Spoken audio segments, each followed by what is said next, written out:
उत्तर प्रदेश लोक सेवा आयोग प्रयागराज समीक्षा अधिकारी आरओ तथा एआरओ की परीक्षा कानपुर के बेना झाबर स्थित बीएनएसडी शिक्षा निकेतन इंटर कॉलेज में संपन्न हुई, जिसमें प्रदेश भर से आए युवक और युवतियों ने परीक्षा दी। कड़ी सुरक्षा व्यवस्था के बीच उत्तर प्रदेश लोक सेवा आयोग प्रयागराज की परीक्षा संपन्न हुई। वहीं परीक्षा देने आए अभ्यर्थियों का इस परीक्षा के विषय में क्या कुछ कहना है, आइए सुनते हैं। किस तरीके से पेपर आया, कौन कौन से सवाल? पेपर बढ़िया था, जो पढ़ा था वही आया, सब सिलेबस के अकॉर्डिंग था।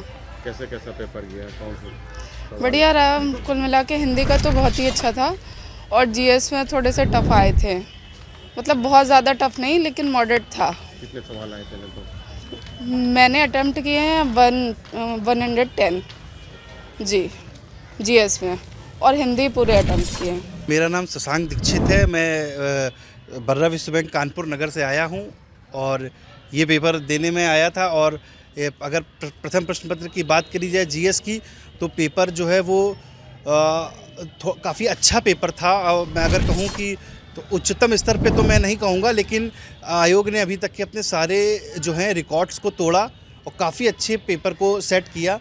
और ये पेपर पारंपरिक जो स्रोत हैं होते हैं जीएस को पढ़ने के, उनसे आगे बढ़ के पढ़ना पड़ेगा, तभी जो है इस तरह के पेपर को आप क्वालिफाई कर सकते हैं। यानी कि आपको पारंपरिक किताबों से भी कुछ आगे बढ़ के किताबों को पढ़ना पड़ेगा। और दूसरा ये कि एनसीईआरटीज़ के कुछ इंपॉर्टेंट फैक्ट्स थे।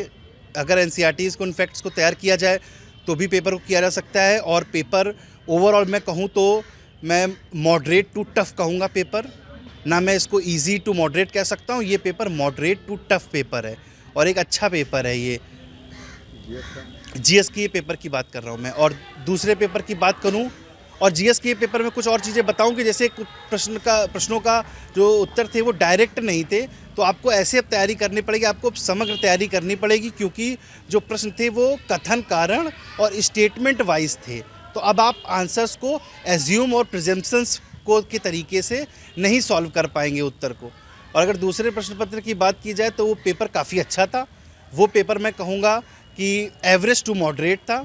इस प्रश्न पत्र में हिंदी में 50+ क्वेश्चन किए जा सकते हैं, तो उसके लिए आपको कोई भी जो साधारण सोर्सेज हैं उनको अपना सकते हैं। लेकिन जीएस की आपको बहुत ही विस्तृत और सारगर्भित तैयारी करनी पड़ेगी। रजनी यादव। आज जीएस का पेपर हो गया था, हाँ। तो किस तरीके से तैयारी करी थी, कितने पेपर आए, कौन कौन से सवाल कठिन थे? जीएस में मतलब कि कथन कारण वाले अधिकतर ज़्यादा दिए थे, बाकी तो सभी इजी थे। वैसे ज़्यादा थियोरेटिकल नहीं था, मतलब इजी ही था। हाँ, मैथ बिल्कुल इजी थी, रीजनिंग तो बिल्कुल ही नॉर्मल थी, मतलब कोई दिक्कत नहीं थी सुबह वाले में। और इस टाइम के हिंदी का तो बिल्कुल ईजी था, कोई दिक्कत नहीं है। आज यहाँ पे परीक्षा थी, किस तरीके से परीक्षा दी, क्या था? पेपर अच्छा हुआ, जीएस का भी पेपर अच्छा ही था और हिंदी का तो बिल्कुल ही अच्छा था। मतलब क्वेश्चन पूरे अटेम्प्ट किए, 60 क्वेश्चन आए थे, पूरे अटेम्प्ट किए, पूरे कंप्लीट हो गए, कोई कठिन नहीं लगा? नहीं। आपका क्या कहना है? हिंदी तो अच्छी थी, बट जीएस थोड़ी सी टफ लगी थी, बाकी तो ठीक ही है, एवरेज। और क्या कहना है? ठीक ही है, आगे देखते हैं रिजल्ट क्या होगा।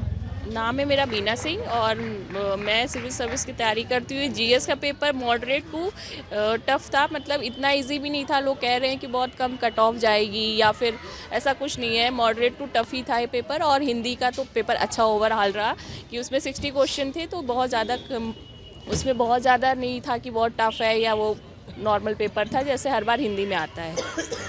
तैयारी कर रखी थी? मैंने तैयारी तो मैं 3 सालों से कर रही हूँ भैया, प्रीलिम्स के लिए। और 2-3 मतलब मैंने 2-3 अटैम्प्ट भी दिया हुआ, बट मेरा हुआ नहीं है।